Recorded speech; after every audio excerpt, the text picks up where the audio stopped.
mau dalami, kita mau ambil keputusan harus, kalau tidak pilot.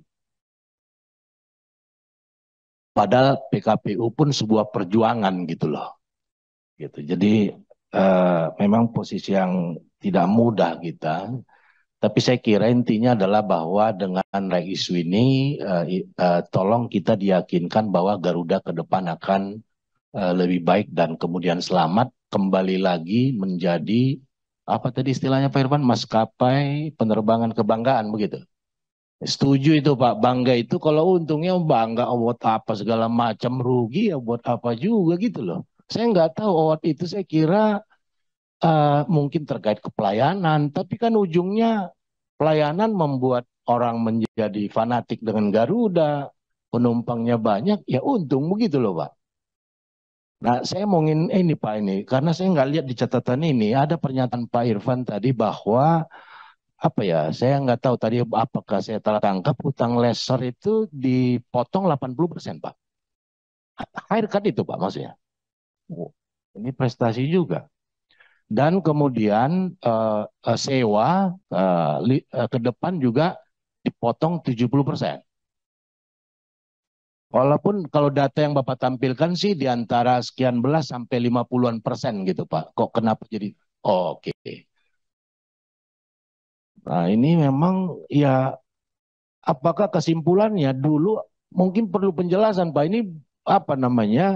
Ya memberatkan ke manajemen lama nih. Apa dulu memang kita itu kemahalan bayar sewa 50% gitu loh. Oh, gitu. Ya karena apa namanya, bukan apa, kerugian akibat penggunaan uang negara itu kan masuk tindak pidana korupsi juga. Ya, tapi kita apresiasi Pak bisa menekan sampai sedemikian besar begitulah. Tapi Pak kami ingin apa, Pak Irfan sejak 2020 ya di sana Pak ya. Kalau soal pandemi kan sebelum pandemi Bapak udah di situ gitu. Cuman persoalan memang Garuda diakui juga bukan karena pandemi ini kemudian apa namanya seperti ini, tapi Bapak wariskan dulu sudah situasinya pun sudah sangat kacau balau. Pandemi membuat memicu kemudian jatuh lebih dalam itu saja sebetulnya. Di slide 5 Pak disebutkan perbaikan pesawat membutuhkan anggaran 4,5 triliun. Sehingga dengan jumlah pesawat yang sudah turun jadi 61, kalau dirata-ratakan satu pesawat membutuhkan biaya perbaikan 74 miliar berarti Pak gitu ya.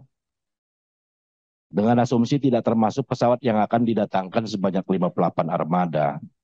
Nah biaya tersebut lebih mahal dibanding harga pesawat bekas Boeing 737-500 misalnya milik Sriwijaya Air yang ditawarkan 26,5 miliar gitu.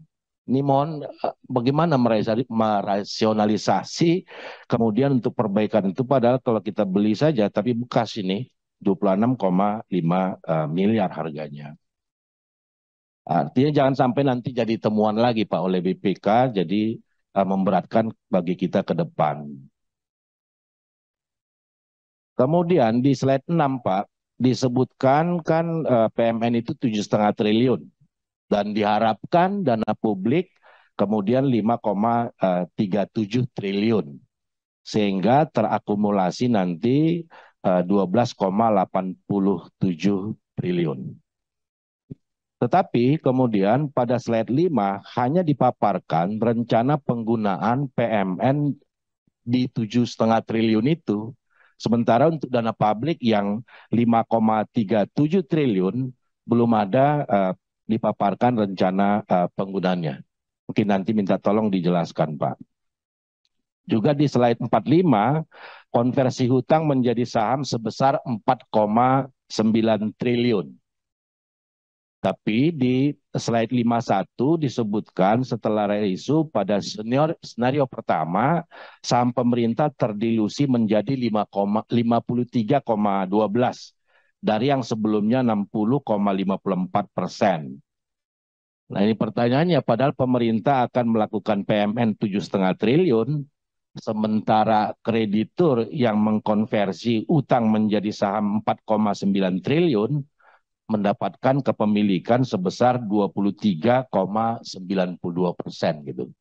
Nah, pemerintah PMN-nya 7,5 triliun malah kemudian eh, terdilusi, Pak Irfan. Terakhir di halaman 38, Pak,